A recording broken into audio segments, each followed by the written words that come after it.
Assalamualaikum warahmatullahi wabarakatuh. Mohon berkenan Gus, saya mau bertanya karena saya bodoh akan bertanya kepada yang pintar ini biar nggak disalahkan.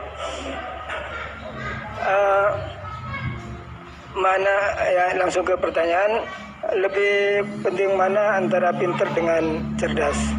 Karena ada anekdot Madura itu, karena orang Madura kan terkenal anekdotnya ya. Pada suatu saat di sekolah SD itu ada upacara, kemudian ada di anekdot itu ada menteri yang menanyakan kepada salah satu guru bahwa tiang bendera ini berapa tingginya. Oleh seorang guru itu manggil murid untuk naik ke tiang bendera itu untuk mengukur tingginya tiang bendera itu. Kemudian sama seorang pejabat itu ditegur, kenapa susah-susah dinaikin tiang bendera itu? Enggak ditidurkan aja biar tidak mengundang bahaya. Dijawab oleh seorang guru tadi, nah, tadi Bapak kan menanyakan tingginya tiang bendera. Kalau ditidurkan itu bukan tingginya, tapi panjangnya. Nah, ini itu kan panjangnya bukan tingginya. Jadi kalau menanyakan tingginya maka harus dinaikkan dulu, diukur ke atas. Nah itu terkait dengan anekdot itu, saya bertanya itu ya, penting mana atau lebih utama mana antara pintar dengan cerdas? Terima kasih Gus. Ini karena pertanyaannya anekdot, saya jawabnya juga anekdot. Itu kalau kita di pesantren itu gudangnya, itu kan biasanya korbannya orang Madura, itu kasihan juga sama orang Madura. Tapi kalau mereka ketangkep polisi ditanya, sudah tahu ini pelanggaran, tahu Pak? Kenapa tetap melanggar? Gak tahu Bapak di situ sih.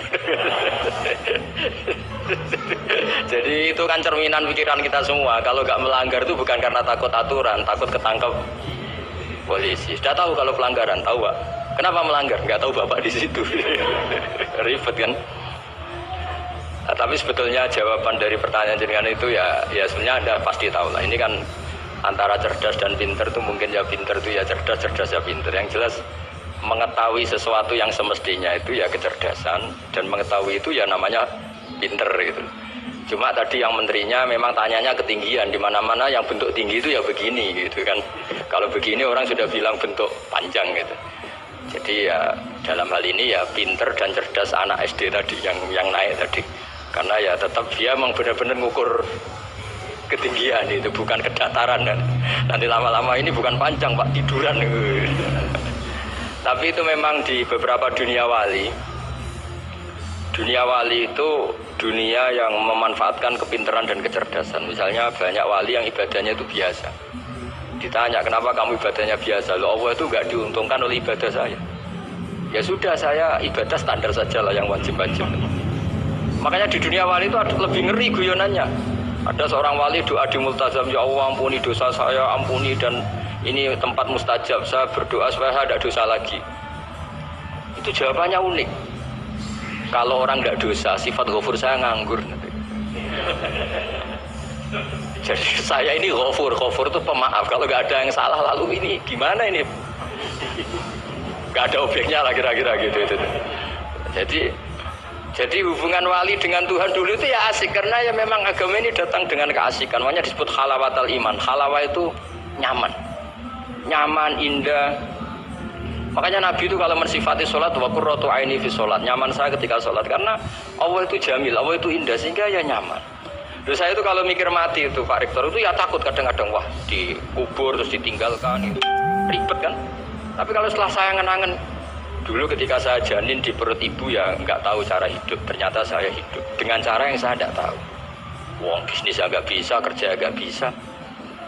Kamu ketika jadi janin kan sudah ada nyawanya, sudah hidup. Kamu bisa ngelola hidup kamu di situ, tidak bisa kan? Ternyata bisa hidup. Makanya Allah mengingatkan wa id antum ajinnatun fi butuni ummahatikum. Kalau kamu janggal hidup kamu di kuburan, apa kamu tidak pernah hidup di kuburan? Yaitu ketika kita masih janin di perut ibu. Kalau ibu kamu senang renang, ribet kan, sudah dalam perut, orangnya renang lagi. Udah gitu. Kadang-kadang ibu kamu sembrono sudah ada janin masih goreng-goreng. Kalau kepeletihan gimana itu? Tapi Allah tahu cara ngelola kehidupan kita zaman masih apa? Ya kita hidup ya ada bayi yang gendut bahkan sampai disesar karena saking gendutnya. Wah itu bayi tauhidnya tinggi itu sudah tahu. Kalau yang ngurusi Allah tidak plek saja ada sampai gendut. Ya artinya kalau sedang lihat itu ya sudahlah. Zaman saya hidup ketika janin ya tidak tahu caranya hidup. Ternyata ya hidup. Ketika kita jadi zigot jadi apa masih mani masih sperma nggak tahu caranya jadi orang ya tahu-tahu jadi orang. Kita nggak tahu kenapa mani yang gitu ada jadi rambut, hidung, jadi macam-macam. Setelah besar ya tahu proposal, tahu bulat, macam-macam. Wah, makanya kalau dia itu pinter anekdot. Saya pernah disewani istri Pak Rektor, melarat sekali, melarat betul. Melarat jelek kebetulan yang tanya saya itu jelek. Wah beneran ya kan saya. Istri perempuan, Gus suami saya itu miskin, Gus doain kaya Gus supaya hidup saya itu enak. Terus tak guyoni. Nanti kalau suami kami kaya, pertama yang dievaluasi rumah Gus ganti ya, rumah diganti, mobil diganti, lama-lama yang diganti kamu. Karena apa? Rumah sudah bagus, mobil sudah bagus, yang nggak bagus itu kamu. Pasti diganti, tak jamin itu kata saya itu. Terus dia bilang, ya udah nggak usah Gus.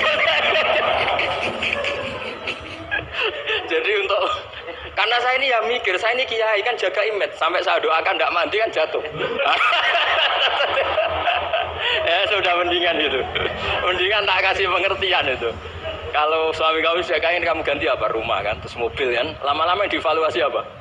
Oh kamu pasti apa istri kan? Jangan-jangan trennya orang kaya kan gitu kan? Trennya orang kaya kan ya gitu. Terus dia udah gak usah.